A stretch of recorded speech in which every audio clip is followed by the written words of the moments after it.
Hai guys, Assalamualaikum warahmatullahi wabarakatuh dan salam sejahtera. Bertemu lagi kita dalam Afi Project. Terima kasih kepada korang yang sudah klik video ini. Alright guys, so dalam video kita kali ini kita nak tengok mengenai 5 kereta second hand yang paling selamat dibeli untuk orang biasa. Untuk 5 kereta yang disenaraikan dalam list ini mempunyai reputasi yang baik. Contohnya seperti fuel consumption yang jimat, ruang boot yang boleh dikatakan agak luas, kos penjagaan yang mampu milik, harga road tax yang berpatutan, antara handling yang paling terbaik dan ramai peminat, serta nilai jual semula masih tinggi. Untuk kereta second hand yang disenaraikan kali ini harganya bawah daripada RM30,000, tetapi bergantung juga pada condition, tahun serta varian. Jika korang hari ini ada bajet bawah daripada RM40,000, hope korang kena tengok video ini sampai habis. Tanpa bercakap banyak lagi, jom kita tengok kereta apakah yang disenaraikan kali ini. Pertama, Proton Persona generasi terbaru.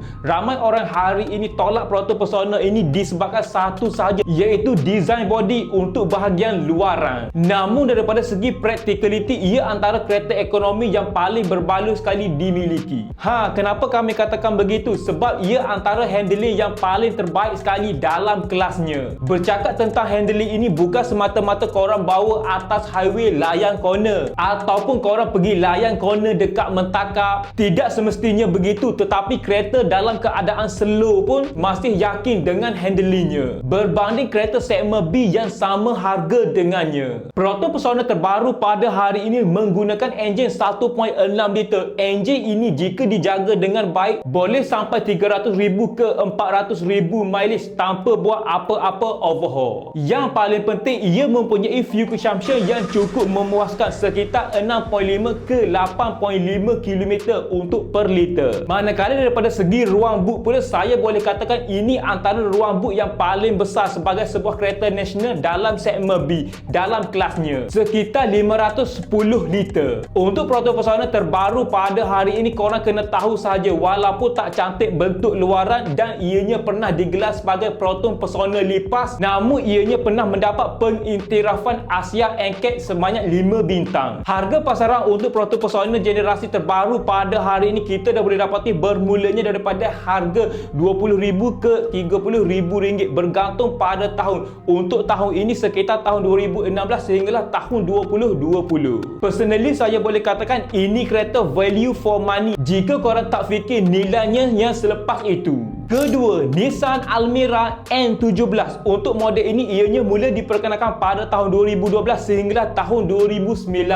Nissan Almera generasi pertama ini menggunakan enjin 1.5 liter. Masa mula-mula Nissan Almera ini keluar dulu, ramai yang terkejut, jimat gila tentang fuel consumption-nya, sekitar 14 ke 18 liter untuk per liter. Daripada segi keselesaan memang tak perlu cerita, ia memang dibina untuk jenis keselesaan sebagai penumpang. Sebab itulah ruang belakangnya antara yang menarik, sangat luas sebagai sebuah kereta segmen B, sehinggakan penumpang belakang boleh duduk dengan selesa walaupun orang tinggi. Manakala untuk ruang boot pula sekitar 490 liter. Tak hairanlah ianya digelar sebagai sebuah kereta Grab. Harga pasaran untuk Nissan Almera generasi pertama ini kita dah boleh dapati bermulanya daripada harga RM15,000 sehinggalah RM30,000 bergantung pada tahun serta kondisi. Saya percaya pada hari ini setiap orang yang inginkan sebuah kereta yang practicality minat dengan Nissan Almera N17 ini. Namun ramai yang takut tentang Nissan Almera N17 ini disebabkan oleh isu CVT. Saya boleh katakan sebelum korang beli mana-mana kereta second hand pada hari ini, pastikan ada rekod servis yang tepat, periksa keadaan gearbox, dan yang paling senang sekali kita nak tahu, tengok pada condition bahagian dalam. Jika teruk, baik abaikan untuk beli, sebabnya bahagian dalaman ni lah yang paling susah sekali nak repair dengan kos yang agak tinggi. Seterusnya, ketiga, Mitsubishi ASX. Ini antara salah satu SUV yang ada dalam list ini. Mitsubishi ASX generasi pertama ini mula diperkenalkan pada tahun 2010. Harga second hand untuk Mitsubishi ASX pada hari ini bermulanya daripada harga RM20,000 sehinggalah RM35,000 bergantung pada condition serta tahun. Saya percaya pada hari ini bukan semua orang suka dengan Mitsubishi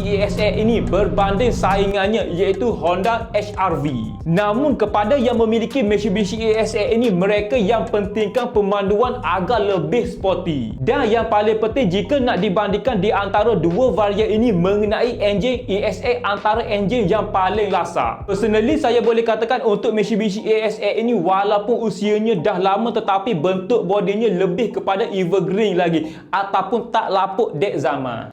Siapa dekat sini pemilik Mitsubishi ESX? Cuba korang komen dekat bawah. Keempat, Pro Duo Myvi generasi ketiga tahun 2017 sehinggalah tahun 2020. Ini antara sebuah Pro Duo Myvi pre-facelift GM3.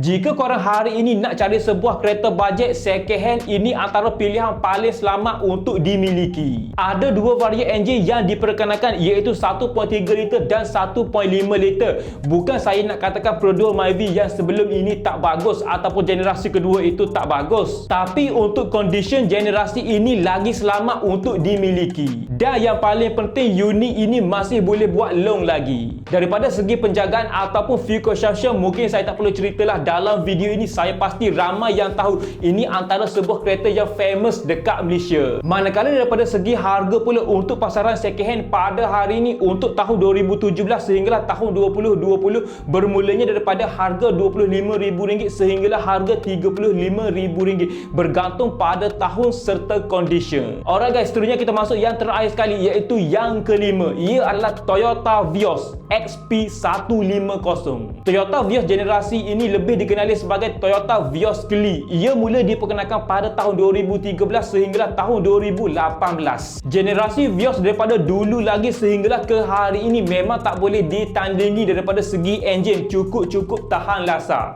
Kenapa kami masukkan Vios Clio dalam list ini? Sebabnya ini antara Toyota Vios yang korang boleh beli dengan kondisi yang masih baik lagi. Saya percaya walaupun kereta ini dah hampir 10 tahun tetapi permintaan untuk pasaran second hand masih tinggi lagi. Sehingga kan ada setengah used car banyak menjual Toyota Vios berbanding kereta lain. Harga pasaran second hand untuk Toyota Vios Clio pada hari ini kita dah boleh dapati bermulanya daripada harga 30 ke 45 ribu ringgit untuk tahun 2013 sehinggalah tahun 2015. Manakala untuk tahun 2016 sehinggalah tahun 2018 bermulanya daripada harga RM45,000 sehinggalah RM58,000 bergantung pada tahun serta varian. Pada hari ini kalau korang nak cari sebuah kereta daripada segmen B, tak nak kereta Malaysia, Toyota Vios Clio ini antara pilihan yang paling masuk akal. Okay guys, so kesimpulan yang kita boleh ringkaskan tentang 5 kereta second hand yang disenaraikan dalam list ini, kereta second hand yang terbaik tidak semestinya paling murah ataupun paling mahal, tetapi kereta yang mempunyai rekod penjagaan yang baik luar dan dalam. Ingat satu je, nak beli sesebuah kereta tepuk dada, tanya steering apa yang kita nak pada sesebuah kereta. Okay guys, so saya rasa sampai di sini sajalah video kita untuk kali ini. Sehingga kan kita berjumpa lagi. Jadinya macam biasa, jika anda dapat sedikit sebanyak info ataupun knowledge daripada video kali ini,